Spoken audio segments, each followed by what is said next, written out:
Hablar de los delitos de la revolución, de la delincuencia organizada y de la dictadura en Venezuela no es hablar de Venezuela, es hablar de un proceso latinoamericano, de un proceso continental, de un proceso hemisférico y de un proceso que hoy día tiene alcance mundial. Porque a partir del dinero, a partir de la libertad, a partir de la democracia y a partir del sufrimiento de los venezolanos, se ha construido en el mundo una organización delictiva muy grande, muy peligrosa y de alcance mundial. Cuando el año 99 el flamante presidente de Venezuela, Hugo Chávez, se acercó al único dictador que había en las Américas, Fidel Castro, y formaron juntos un proyecto político que se empezó llamando bolivariano y que en verdad solamente era la recreación del castrismo de la década de los 60, se pusieron en marcha varios fenómenos. En la política se puso en marcha el activismo violento que empezó a derrocar gobiernos.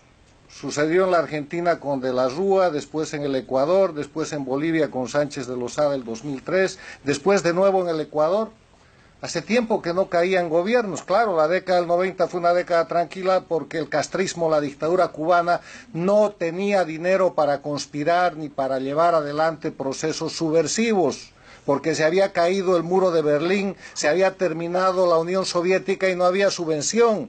Y la Cuba castrista dictatorial se estaba extinguiendo en su proceso del periodo especial. Pero llegó Chávez y los cubanos castristas hicieron lo que sabían hacer, primero políticamente, subversión. Segundo, pusieron en manos de Chávez el proyecto de la expansión de la revolución castrista en las Américas y reemplazaron el foquismo por el electoralismo. Y con el dinero de Chávez, de los venezolanos y el discurso populista, se apropiaron de las herramientas de la democracia y empezaron a ganar elecciones, entre comillas, para tomar el poder y a partir del poder destrozar las democracias con los instrumentos de la democracia. El primer ejemplo fue Venezuela. Chávez juró sobre la moribunda Constitución, hizo su constituyente y ese fue el principio del fin, porque empezaron a hacer legal lo inconstitucional, empezaron a hacer constitucional lo ilegal hasta legalizar el crimen e institucionalizar a través de lo que yo llamo leyes infames como normales y regulares acciones verdaderamente criminales. Pero eso no se detuvo en Venezuela. Se expandió por toda América y casi que tocó a Estados Unidos. Recuerden ustedes a Chávez promoviendo y otorgando dinero, combustible, petróleo y recursos en el Bronx de Nueva York, en estados de los Estados Unidos, o expandiéndose como ha logrado expandirse con un partido en España. Chávez manejó el dinero venezolano a discreción para crear dos cosas: darle vigor al proyecto criminal político castrista que había fracasado de manera armada con las guerrillas de los 60 y los 70 después de ensangrentar no solamente el continente sino también parte del África, y crear un mecanismo de control del poder al servicio del crimen organizado. Ese es el resultado que tenemos hoy día, del cual se ha librado por mecanismos democráticos la Argentina, del cual ha salido el Brasil al suplantar el gobierno del Foro de Sao Paulo, de Lula y de Rousseff, que está demostrándose su corrupción, el que resistió siempre el Perú, aunque sus dirigentes políticos con la otra mano participaban de la corrupción estándar a través, por ejemplo, del proyecto Odebrecht o de lo que se llama Lavallato, en el que cayeron los países del denominado Petrocaribe y aún se sostienen con el soborno del petróleo que les compra su voto a nivel internacional para sostener la mafia del socialismo del siglo XXI, del castrochavismo en los organismos internacionales, y que acaba de ser derrotada hace unos días con la primera votación histórica en la Organización de Estados Americanos, en cuyo Consejo Permanente la democracia ha derrotado al crimen organizado con el primer voto mayoritario que ha habido en contra de la dictadura de Maduro en Venezuela. Es que el tema es que a partir de esta situación hay dos Américas.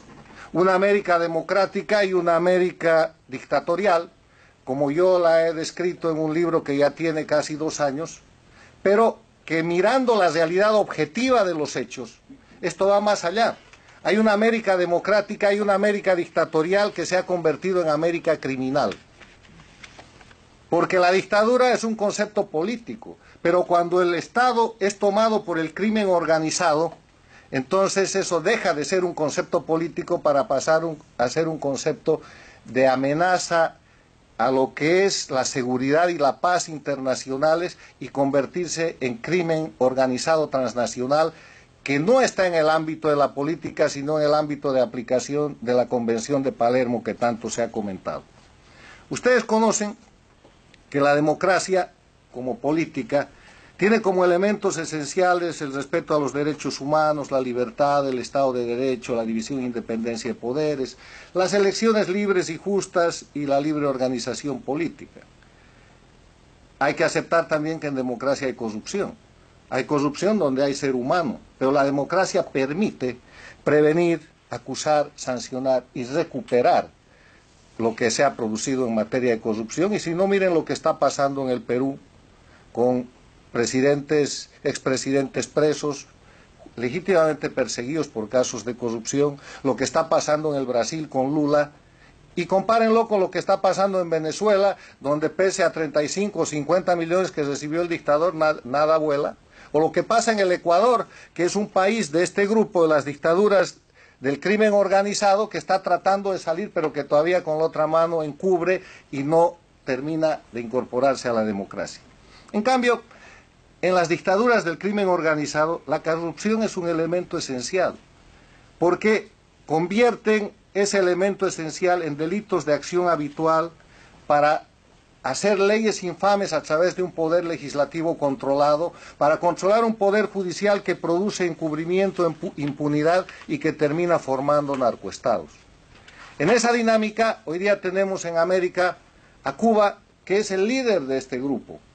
Es un líder que ha puesto fuera de su territorio el centro, el hub del manejo, el eje del manejo del crimen organizado, que va del narcotráfico a los delitos que puedan imaginar, incluidos los delitos contra la libertad y la trata de personas que aquí se han comentado. Y ese hub que está ubicado en Venezuela está operado por la dictadura más antigua de las Américas. Es el castrismo el que está detrás de esto y tiene sus satélites en el gobierno del dirigente cocalero que también ha convertido a Bolivia en narcoestado, Evo Morales, y en otro lugar de lavado de dinero y de encubrimiento de una serie de delitos a través de simulaciones empresariales, que es Nicaragua con el dictador Ortega. Y este es un grupo muy poderoso. Ese hub que opera en Venezuela tiene control de estados, tiene poder político, tiene control de la fuerza a través de las policías y fuerzas armadas que subordinan y tiene control del poder judicial. Pero además tiene influencia internacional. El peligro internacional es que tienen gobiernos aliados, dictaduras como Corea del Norte, países interesados en el discurso antiimperialista o en la acción contra la democracia más importante del mundo, que son los Estados Unidos, como Rusia, Irán y otros países. Votan juntos en los organismos internacionales y tienen bloques que permiten a Cuba llegar a la Comisión de los Derechos Humanos de las Naciones Unidas, o que permiten a Bolivia formar parte del Consejo de Seguridad y presidir el Consejo de Seguridad. Atrocidades que ponen mecanismos de los organismos internacionales más importantes en manos del crimen organizado con propósitos de encubrimiento y con propósito de sostenimiento. Controlan grandes lobbies. Tienen oficinas de relaciones públicas, pagan los mejores abogados, aprovechan los mecanismos del sistema de la democracia norteamericana para ejercer asesinato de reputación contra la gente que tiene el valor de denunciar estas dictaduras, y ustedes lo pueden ver día a día en la prensa, en las páginas web y en los mecanismos que utiliza la dictadura y que puede comprar, porque tiene control de medios de prensa directo y tiene control de medios de prensa indirecto. Es una mafia en control de estados y es una mafia con gran influencia internacional. Termino con una reflexión de que frente a este peligro tan grande, ¿qué se puede hacer? Primero hay que considerar que que son un grupo de delincuencia organizada en declive. Eran mucho más poderosos hace 5 años, ahora están en decadencia porque están en evidencia. El primer consejo es entonces denunciar, ponerlos en evidencia. Valiente gente como la que me ha precedido en el uso de la palabra, Castro Cando, la señora Pacheco y la señora Petit, no solamente son investigadores, son héroes de la democracia a los que hay que respaldar y a los que hay que ayudar para incentivar a que haya más como ellos.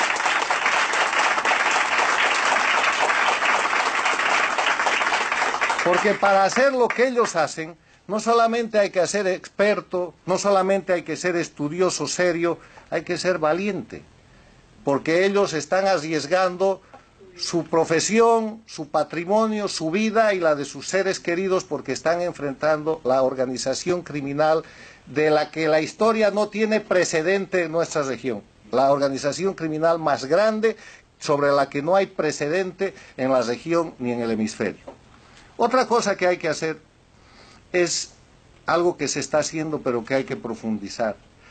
Y es hacer que los países que han empezado a defender la democracia no lo hagan por una consideración al pueblo venezolano o a las migraciones masivas que se producen o a la crisis humanitaria que hay allá, porque procesos similares se están viviendo de una u otra manera en Bolivia, en Ecuador, en Nicaragua y qué digamos en Cuba. Lo hagan por interés propio. Porque esta organización de crimen organizado es una amenaza para ellos, porque el rato que puedan los desestabilizan, les meten una guerrilla, les ponen un golpe de Estado y los inundan con narcotráfico, porque además estos países de los que estamos hablando, Venezuela es un narcoestado, Bolivia es un narcoestado y el resto de los países son las órbitas que los protegen. Yo termino agradeciendo para dar lugar al debate y diciéndoles que este es el gran desafío para la gente que defiende la democracia. Separar la política del crimen. Los políticos pueden tener errores, pueden cometer delitos, pueden tener, y hay corruptos políticos, hay políticos corruptos, pero eso está muy lejos de lo que es la organización criminal que ha logrado controlar el poder político, que no son políticos, que no son gobernantes, que no pueden ampararse en la soberanía para proteger sus crímenes, que no pueden usar el derecho de haberse apropiado de estados para seguir ejerciendo el crimen y para pedir inmunidades y privilegios.